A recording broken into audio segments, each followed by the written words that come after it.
pozdravljeni še enkrat vsem skupaj na današnji novinarski konferenci tu v Sežani.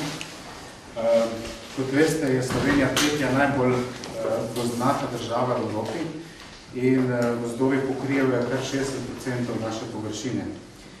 Zato je verjetnost velikih požarov v naravnem okolju zelo velika. V zadnjem času, mogoče v zadnjem desetletju, smo tudi bolj nekako tudi sami opazujemo klimatsko ogroženi, se pravi večji suš in seveda tudi večja možnost požarov. V prejšnjem tednu smo bili soočeni tudi z informacijami o velikih požarih v naravnem okolju, predvsem v sredozemskih državah, kot naši sosednjih državah, v Hrvaški, v Italiji, zelo veliki in obsežni požari.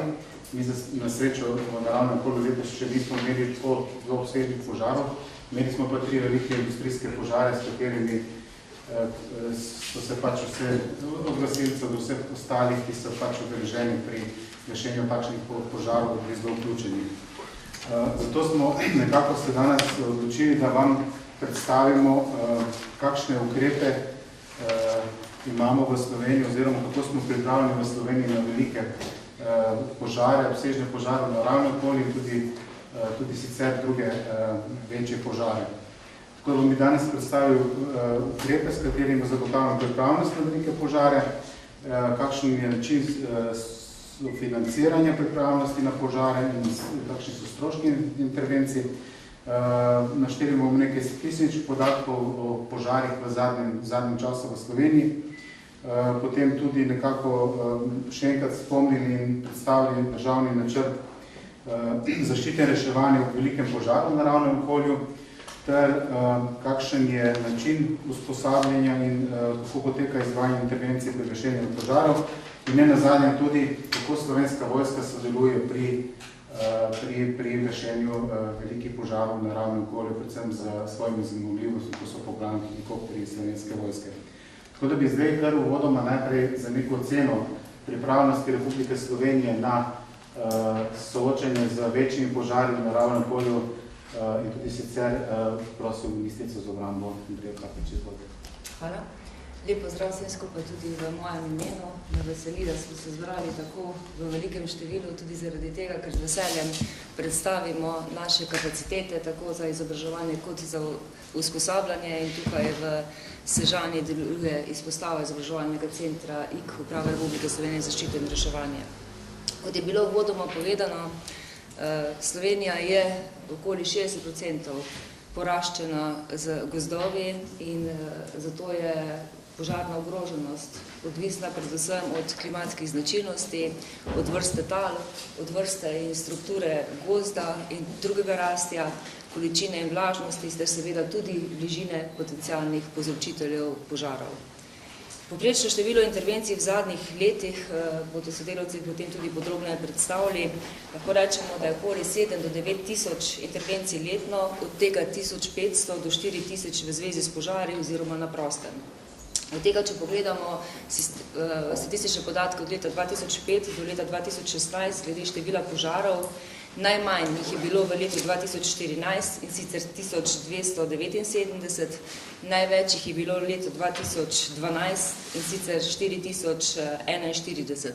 V letu 2016 jih je bilo 1612, največ na travniških površinah, v letu 2012 1895, v letu 2016 461, na gozdnih in grmovnih površinah v letu 2006 največ 1445, v letu 2016 571, na smetiščih oziroma odlagališčih v letu 2007 največ in sicer 556, v letu 2015 1655.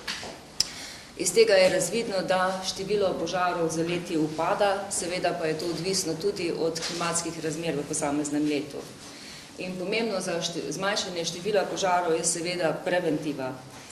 Za uredbo je bilo sprejeto, kakšni so potrebni ukrepi za varstvo pred požarom na prostem in sicer ti ukrepi so naloženi tako lastnikom, upravljavcem in tudi lokalnim skupnostim.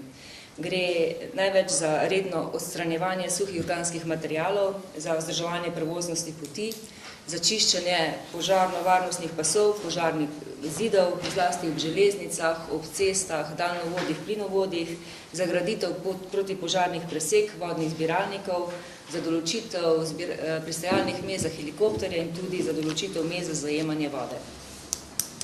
In če pogledamo aktivnosti, ki so bile izvedene v preteklih letih in ki vodijo k naši trenutno, po moji oceni, dobri pripravljenosti, gre predvsem na prvem mestu pohvaliti dobro sodelovanje med vsemi odgovornimi deležniki, potem, da so bile sprejete vse potrebne spremembe predpisov, da so bili izdelani in sprejeti tako program za reševanje problematike požarov v naravi s poudarkom na dvigu operativnosti gasilcev, da so bile izdelane ocene ogroženosti, izdelan in posodobljen državni načrt zaščite in reševanja v velikem požaru v naravnem okolju, kar bo pozneje podrobneje predstavil poveljnik civilne zaščite Šestan, ter navodilo za izvajanje dežurstev ob razglašeni požarni ogroženosti. Prav tako je potrebno tudi zaradi aktualnosti zadnjih dogodkov posebej upozoriti na območja, kjer so še vedno neeksplodirana ubojna sredstva. Mi imamo izdelane karte možnih nahajališč in tudi navodila, kako naj potekajo gašenje na teh območjih in v prihodnjem letu bodo verjetno vse te karte izdelane tudi v digitalni obliki. Seveda je za dobro pripravljenost potrebna tudi primerna opremljenost.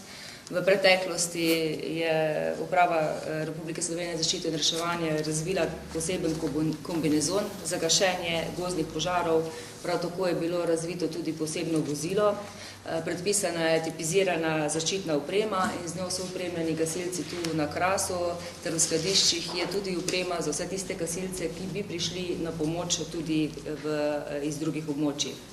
Program izobraževanja in usposabljanja je pripravljen in redno tudi poteka, tudi danes, in to se bomo tudi kasneje pogledali. Seveda je zelo pomembno, da so gasilci pripravljeni in zato delamo veliko pozornost tudi izobraževanju in usposabljanju.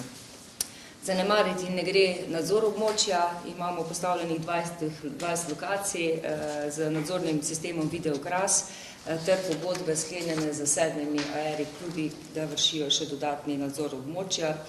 Sofinanciramo tudi nabavo opreme, kar bo podrobneje predstavil oboje direktor Uprave za zaščito in reševanje. Pohvalim lahko sodelovanje Slovenske vojske in vseh sil, ki so vključene v sistem zaščite, reševanja in pomoči.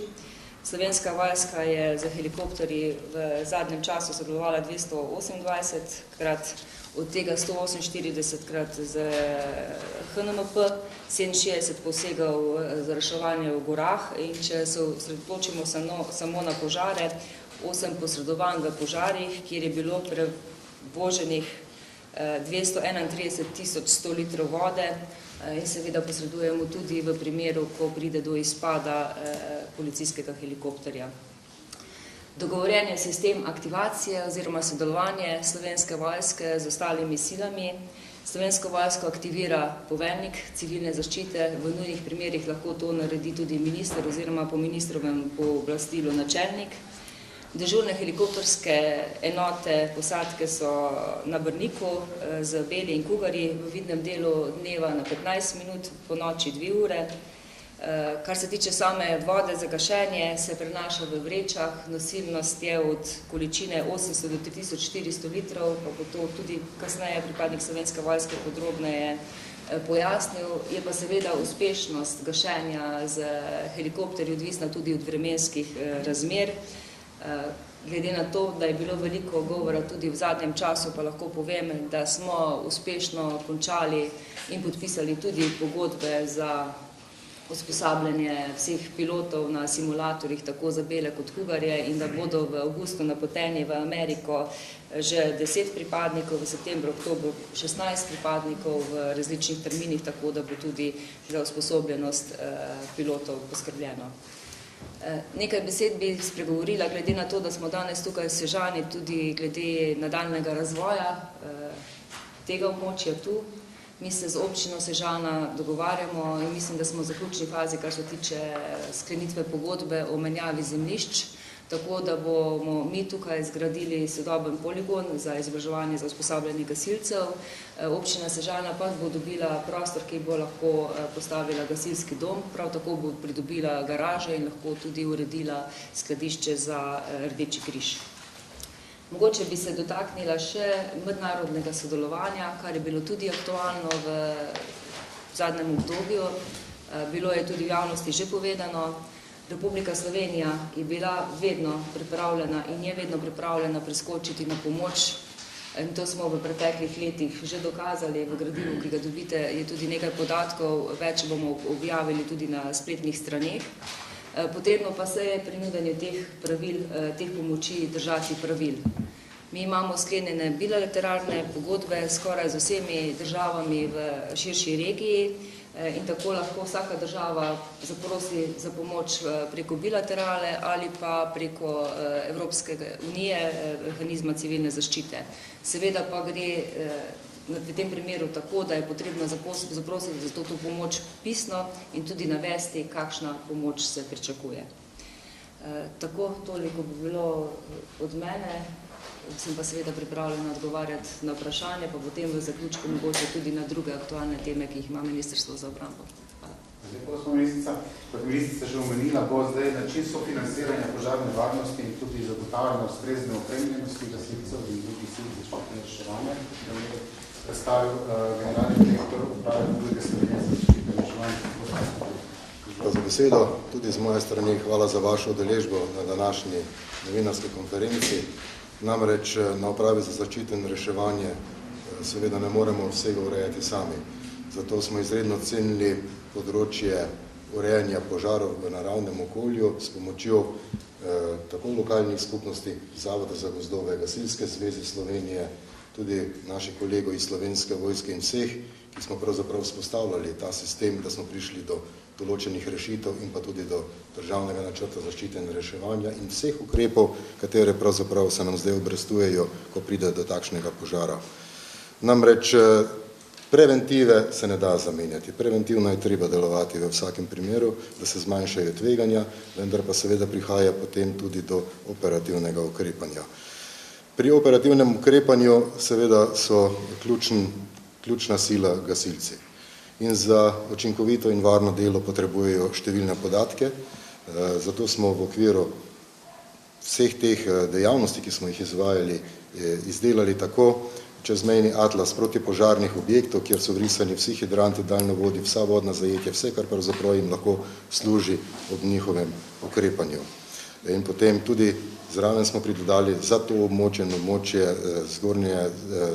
zgornje Soške doline tudi regijske karte z eventualnimi nahajališči neeksplodiranih ubojnih sredstev. Saj veste, da na teh območjih je problematično tudi gašenje. Kljub temu, da državni načrt določa pomoč gasilcev iz ostalih delov, neogroženih delov Slovenije, smo vzpostavili center Kras, tako imenovan logistični center Kras v Postojni, v katerem pravzaprav hranimo zaščitno-reševalno opremo, ki je namenjena za gašenje gozdnih požarov in to je oprema, ki je gasilci sicer na vzhodnem delu države nimajo, ker je ne potrebujejo, vendar ko pridejo na pomoč, je pravzaprav jim predano. Seveda, gasilci pri gašenju morajo biti dobro opremljeni in usposobljeni. Zdaj ocenjujemo, da je oprema na ustrezni ravni, namreč en izmed ukrepov, katere smo pravzaprav izpeljali v okviru priprav na gašenje gozdnih požarov, je bil, kot je že ministrica omenila, tako tehnološki razvoj kombinezona za gašenje gozdnih požarov in tehnološki razvoj vozil za gašenje gozdnih požarov. Dva takšna testna primera sta tudi v garaži v Sežani, ki se uporabljata tako za potrebe usposabljanja, kot tudi za dejanskega ukrepanja. Za namen vodenja velikih intervencij je bilo nabavljeno in opremljeno vozilo, poveljniško vozilo Gasilske zveze Slovenije PV2 in pa tudi oprema za helikopterje Slovenske vojske. Izveden je bil pa poseben program opremljanja gasilskih enot na tem območju z gasilskimi vozili in ostalo opremo. V ta namen smo izvajali vsakoletne razpise in iz tega naslova nabavili 74 gasilskih vozil za gašenje gozdnih požarov za 21 najbolj ogroženih občin. Prav tako v okviru finančnega načrta Uprave Republike Slovenije za zaščito in reševanje namenjamo približno 12 milijonov evrov letno za potrebe delovanja gasilstva, ne glede, če govorimo o integralnih sredstvih ali o namenskih sredstvih požarnega sklada. S temi sredstvi pravzaprav omogočamo tako delovanje Gasilske zveze Slovenije, sofinanciramo nabavo opreme preko razpisov v višini približno 1 700 000 evrov letno in pa zagotavljamo 70% požarne takse lokalnim skupnostim za investicijske transfere, to je za nabavo opreme na nivoju gasilskih zvez oziroma gasilskih enot. Toliko naprej. Lepo, tudi kot je bilo že rečeno, imamo za primere velikih požarov, naravnih okolju v Republiki Sloveniji sprejet tudi državni načrt za te primere. Bomo nekako predstavili tudi na kratko Zajednik civilne zaščite Republike Slovenije, več kot 6. Hkrati bo tudi povedal o razporejanju enot, pa tudi o ukrepih, ki so nekako sprejeti za tista območja, kjer nastane požari in ogrožajo tudi neeksplozivna bojna sredstva. Ja, hvala lepa za besedo. Tudi jaz se vam zahvaljujem za vašo udeležbo, se moram pa opravičiti, ker če bo kakšno vprašanje, potem bodo kolegi odgovorili, ker jaz moram obenih biti v Novem mestu. Jaz bi bil zelo kratek in sicer seveda, kot smo že večkrat povedali, podlaga za izdelavo načrtov so seveda ocene ogroženosti in tudi za ta primer imamo mi izdelane ocene ogroženosti. Zadnja, ažurna in tudi narejena po evropskih standardih je bila zdaj v 2015 in tudi zato bomo dopolnili veljavni načrt, ki je bil sprejet na vladi leta 2010. Ta prvi načrt je bil pa leta 2007. Zakaj, bom rekel? Tudi zato, ker prvič, ker je ocena ogroženosti tako pokazala, drugič pa zato, ker je bilo prej omenjeno, da lahko na podlagi aktiviranja tega načrta, ki se aktivira na predlog poveljnika Gasilske zveze, aktivira ga pa poveljnik civilne zaščite, se lahko na požarišče pripelje, bom rekel, enote iz celotne države, seveda se jih lahko tudi drugače, ampak načrt je tisti in vlada je s sprejetjem načrta to, bom rekel, odobrila, kjer zagotavlja potem povračilo neposrednih stroškov tem enotam, ki so seveda izven matične regije. No, tu je bilo tudi zato, ker v teh, Darko je omenil 21 občinah, praktično vseh teh 21 občinah so bile pod italijansko oblastjo dolgo let in tukaj je bilo gasilstvo, bom rekel, zatirano. In iz tega naslova je seveda na tem območju bistveno manj društev in posledično seveda tudi gasilcev, ki so pa osnovna, zraven seveda, bom rekel, teh zrakoplovov Slovenske vojske, osnovna sila, ki lahko reši stvar in seveda zato je dobrodošla pomoč iz notranjosti. No, v tej pripravi, bom rekel, posodobitve tega načrta, ki sem ga omenil, ki so ga začeli že lani, odnosno že predlanskem, na osnovi nove državne ocene ogroženosti, je tukaj noter tudi posebej opredeljeno zdaj poglavje tega ogroženosti pred NUS. No, tukaj smo tudi z Gasilsko zvezo že v lanskem letu ali celo že predlanskem, ta čas hitro beži, pripravljeno navodilo za ravnanje ob takih primerih. Sam sem doživel tak primer tudi prvo leto mojega poveljevanja 2012 na Sveti Gori, ko je bilo pokanja več kot gognja, tako da seveda je to za gasilce, pa tudi za zračne sile lahko nevarno.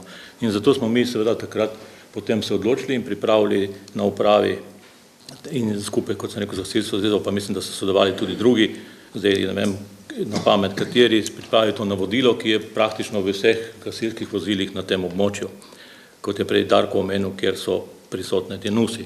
No, v tem zadnjem načrtu smo tudi naredili kar nekaj sprememb glede odziva, odnosno opredeljevanja odziva, ker smo v prejšnjem, še veljavnem načrtu imamo površine, kar je včasih zelo nehvaležno. Površina ni merilo.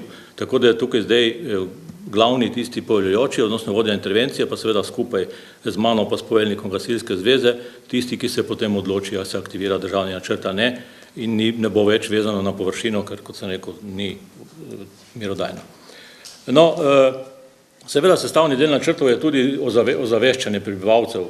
Sami veste, tisti, ki ste me večkrat poslušali, da dam temu področju velik poudarek, ne samo pri požarih v naravi, ampak tudi na vseh drugih področjih je ozaveščanje prebivalcev zelo pomembna tudi za naše delo, pa tudi za varnost vseh skupaj.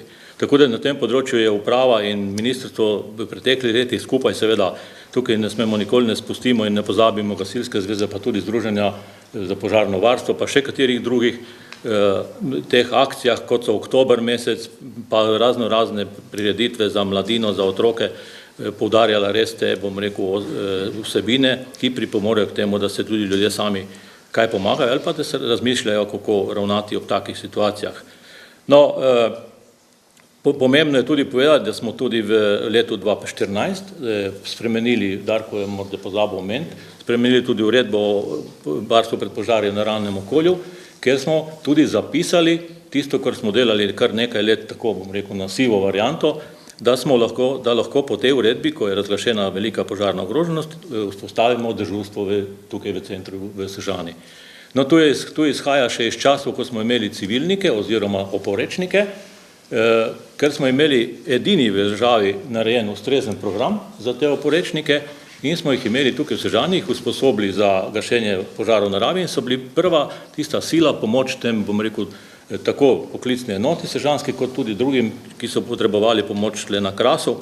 In ta izkušnja nas je pripeljala tudi do tega, da smo ta inštrument ugradili v to uredbo in lahko zdaj, ko je razglašena ta požarna ogroženost, pripeljamo v Sežano tudi iz drugih območij, ker tudi na drugih območjih, kot je prej Darko povedal, usposabljamo, opremljamo tudi gasilce za ta namen in veliko jih že obvlada tudi to, bom rekel, dejavnost gašenja požarov v naravi, čeprav na njihovem teritoriju tega nimajo, recimo.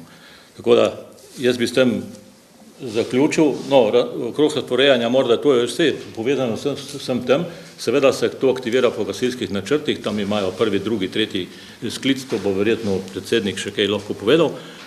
Glavnem, ko se presodi, da je ta stvar takšna, da bo eskalirala, potem je, kot sem povedal prej, se aktivira državni načrt in potem Gasilska zveza preko svoje struktur aktivira ustrezno število enot iz drugih krajev Slovenije. Torej, ključna sila pri spopadanju z požari, tako v naravnem okolju, sicer so seveda slovenski gasilci, tako poklici prostovoljni, to je pomembna sila v naši državi. Ključno za njih je seveda tudi usposabljanje, zato bo o tem delu tudi več povedal predsednik Gasilske zveze Slovenije, Jošt Jakša, ki bo nekaj povedal tudi o gasilskih intervencijah v zadnjem letu. Lep pozdrav tudi v imenu Gasilske zveze Slovenije, mojem imenu. Požari v naravi v Sloveniji, če gremo se primerjati z drugimi mediteranskimi državami, ne pomenijo tako veliko površino. Toda za nas, kot majhno državo, kjer je poseljenost popolnoma drugačna, predstavljajo resen problem, katerega skupaj z Ministrstvom za obrambo, Uprava za zaščito zelo resno obravnavamo in se zavedamo. Ponosni smo lahko, da se povprečna površina požarišča zmanjšuje in to lahko na grafih lepo vidimo, pride do leta tudi, ko je pod hektar, kar je v drugih državah večjih, lahko tudi nekaj 10 hektarov. Kajti na število samih požarov vpliva predvsem vreme, kot je gospa ministrica povedala, ostalo pa je stvar, kako smo organizirani. Gasilci delujemo v sistemu zaščite in reševanja kot ključen element, nismo pa edini element in samo v povezanosti, dobrem vodenju in usklajenem delovanju je ključ do našega uspeha. Ključ za uspeh gasilcev pa je primerno izobraževanje, primerno usposabljanje in primerna oprema. Zadnje dni imamo občutek, da nekateri mediji želijo pokazati, da slovenski gasilci nimamo ustrezne opreme. To ne drži. Smo dobro in primerno opremljeni. Oprema, ki se uniči, se več ali manj hitro in učinkovito nadomesti. Razvoj opreme je izjemno hiter. In kako naj vam odgovorim drugače, kot tudi vaše hiše nimajo snemalnih kamer za pokrivanje olimpijskih iger. Ampak ukolikor je tak dogodek, se organizira, se zbere. In to je tisto, kar je poveljnik civilne zaščite poudaril. Sistem, kako gasilcem se priskoči na pomoč. Izobraževanje poteka na več nivojih. To je osnovno izobraževanje, ki nam da tiste osnovne elemente, da sploh lahko gasimo. Gašenje požarov v naravnem okolju ima svoje specifike. Tukaj je zelo pomembno tudi obvladanje dela z motorno žago, kajti večkrat se srečujemo z odstranjevanjem oziroma podiranjem dreves. In motorna žaga je ena od najbolj nevarnih delovnih strojev. Tukaj je zelo pomembno zavedanje nevarnosti, ki pretijo, spremembe vremena. Travniški požari so po vseh analizah, tako Amerike kot Evrope, najnevarnejši, kjer prihaja največ smrtnih žrtev. Požari se lahko širijo z nekaj 10 km na uro. Ko so vršni požari, takrat brez sodelovanja Slovenske vojske, ko ti plameni švigajo po 20 metrov nad 20 metrov visoke borovce, nič ne moremo. Torej, izobraževanje mora potekati ne zgolj tisto, kako gasiti, predvsem vodenje, usklajenost delovanja, komunikacije, da ne pride do šumov, da se lahko ljudje sporazumevajo in ustrezno vodijo, vejo, kje imamo sile razporejene v primeru, da se ogenj obrne, da zajame naše gasilce. Da imamo v vozilih ustrezne komunikacijska sredstva. Torej, tukaj je zelo kompleksen program in kot je direktor uprave omenil, ja, imamo atlas protipožarnih objektov za to submediteranski del, tudi skupaj z Zavodom za gozdove, z upravo za zaščito in našim ministrstvom tudi za kmetijstvo načrtujemo, da se bo ta atlas v letih razširil na celotno Slovenijo, kajti s klimatskimi spremembami in sušnimi obdobji se vse pogosteje pojavlja, da se požari pojavljajo tudi izven tega klasičnega območja submediterana, kjer je po dosedanjih statistikah 90% vseh požarov in 95% pogorenih površin. Torej, izobraževanje je tisto ključno, kar smo pa lahko tudi ponosni in v primerjavi z drugimi državami naša veliko prednost. V izjemno kratkem času pride na požarišče izjemno število gasilcev. Kajti brez ljudi na terenu, brez tiste, kot bi rekli, vojske, ki gre potem od drevesa do drevesa in pogasi še tiste tleče elemente, tam si ne moremo predstavljati uspešne intervencije. Hkrati pa se vsi zavedajmo, da je ozaveščanje ljudi za preventivo, gradnja infrastrukture ter v času povečane požarne ogroženosti dobra osveščenost ljudi najpomembnejša. Intervencija je zgolj tisto, kar je treba narediti, kar smo zamudili, kar bi s preventivo lahko dosegli. Bi pa tukaj pozval predvsem upravljavce Slovenskih železnic, da se odgovorno obnašajo do varnosti, kajti Slovenske železnice kljub vsemu ostajajo še vedno največji povzročitelj požarov v naravnem okolju, pri tem, ko kompozicije zavirajo od Divače proti Kopru ali pa tukaj proti Sežani in razbaljeni koščki zavornih cokel letijo in tudi zgodi se, da ena kompozicija zakuri do 20 požarov. Namreč tam se lahko vloži nekaj sredstev, za upravo za zaščito in reševanje pravilnik je potrjen in z nekaj izvedbe tehničnih ukrepov, ki pa zahtevajo denar, bi lahko varčevali na okolju in na ljudeh, ki tvegajo svoje življenje. Hvala. No, na koncu še dali besedo tudi predstavnikom Slovenske vojske. Kot rečeno, Slovenska vojska je pomemben dejavnik pri gašenju velikih požarov, zlasti kot je bilo rečeno vršnih požarih in tudi požarih v težko dostopnih okoljih. Tako da bi zdaj prosil gospodnika Sigurda Eksetiča, da nam predstavi, s kakšnimi zmogljivostmi lahko tukaj Slovenska vojska sodeluje, na kakšen način, kolikokrat je bilo recimo to v zadnjem letu in še nekaj takšnih podatkov. Sicer širše podatke imate tudi v gradivu, ki smo ga pripravili, tako da prosim. Hvala. Pozdravljeni vsi skupaj v imenu Slovenske vojske in mojim imenom. Najprej bi več predstavil, s katerimi plovili vse lahko sodeluje Slovenska vojska pri gašenju. Trenutno imamo na razpolago letali PC-6 Pilatus in helikopteri Bell 412 ter Cougar. Letali Pilatus lahko za potrebe gašenja maksimalno natovorijo 1000 litrov vode, ampak z varnostnih razlogov nekje 70%, se pravi nekje okrog 600 do 800 litrov.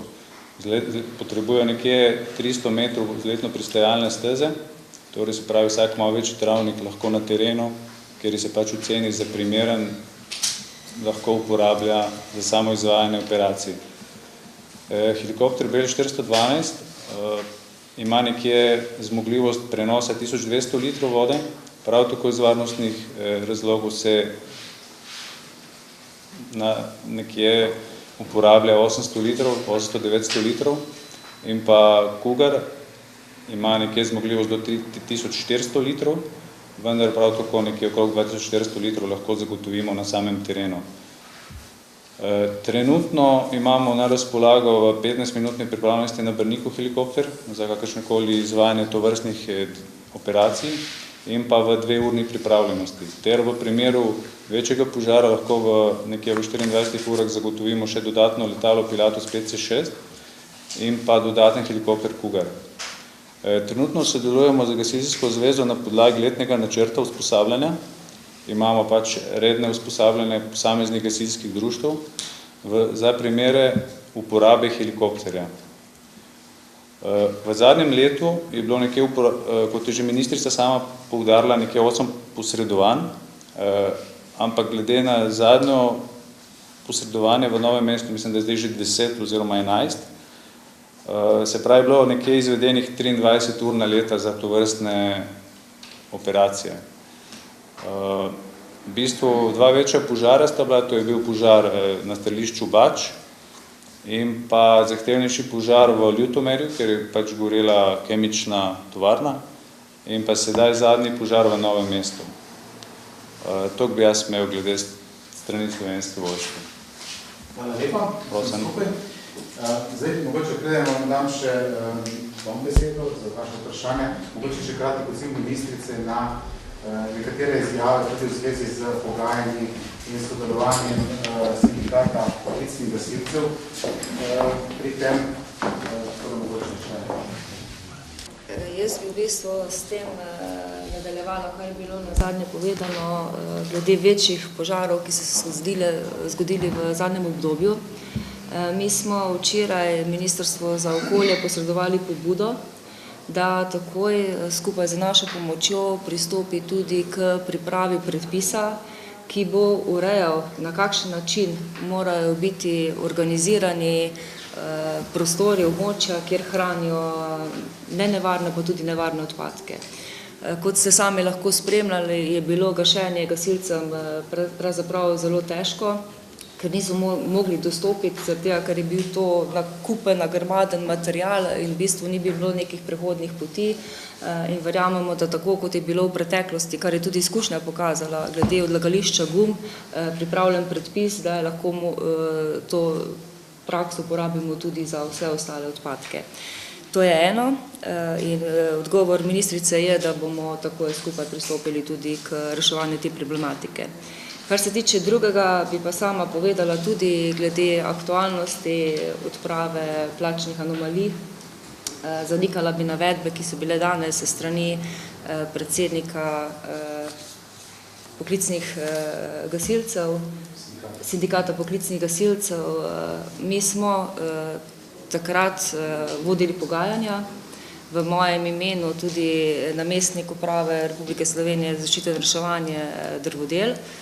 Tudi sama sem se sestala, vendar se z poklicnimi gasilci nismo mogli dogovoriti, ne glede na to, da nam je bilo blizu to, kar so predlagali, da se poleg teh 2 plačnih razmerij za določene delovna mesta napreduje za 3 plačne razmere.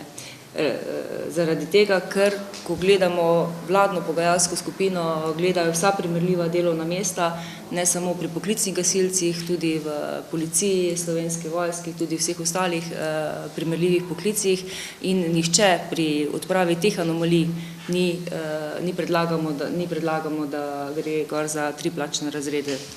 Zaradi tega, kljub temu, da sem sama še na vladi, ko smo obravnavali ta zadnji pogajalski predlog in poskušali narediti še en napor, z tem svojim predlogom nismo uspeli.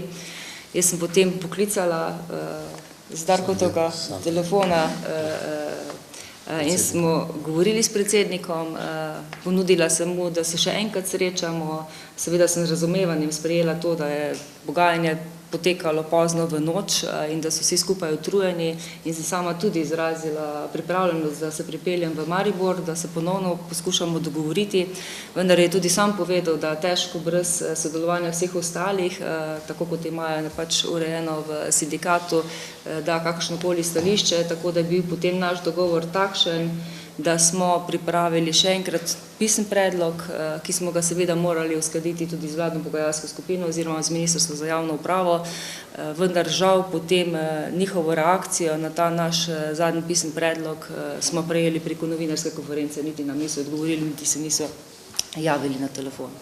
Samo toliko kot še dodatno pojasnilo temu, kar je bilo povedano v javnosti.